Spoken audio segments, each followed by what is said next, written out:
So the process to get an implant is actually a really straightforward one. On the day of the procedure, you're going to come in, you'll be greeted by our friendly staff. We're going to bring you back to the room and we'll get you comfortable, whether that's putting on music that you like or giving you some water or coffee, anything that you need in order to get comfortable, we'll provide that.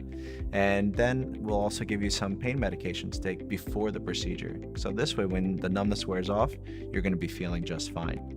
Once I enter the room, we'll quickly review the procedure so you know what it is that we're doing and what you'll expect, and we'll be able to start the process. It's usually pretty quick, usually about 45 minutes to do the dental implant placement, and we often try to do that without even doing any cuts or any incisions, so you can avoid the use of any scalpels or sutures.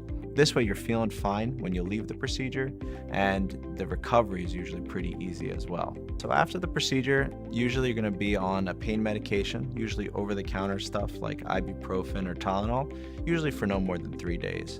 After that, you'll come in to see us for a follow-up at about 1 week. We'll make sure that you're healing well, that you're feeling comfortable. At that point in time, if there were any sutures placed, we will remove them, and we'll monitor you and give you all the instructions to know how to keep the area clean and how to look after it in the coming weeks.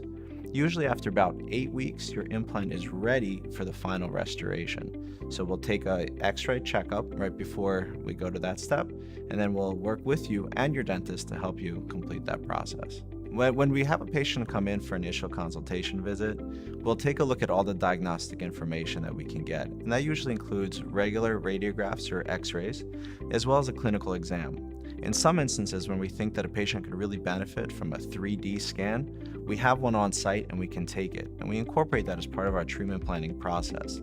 This way we can be really accurate with the care that we provide, and we can give you a very, very comfortable experience because we know what we're getting into before we get started. Sometimes we even fabricate surgical guides so we can expedite the placement of the implant process, as well as make sure that we get the final result that we want and we plan for. One of the things that we are pretty unique about that we do is actually create a digital smile design. And what that is by taking a series of photographs and combining that with your x-rays and your clinical exam, we're actually going to be able to make a virtual smile to show you what you can look like by the end of your implant process. And combining that with your CT scan data, combining that with your clinical radiographs, we're going to be able to give you a custom tailored treatment plan and a result that you can count on and expect and you'll be happy with.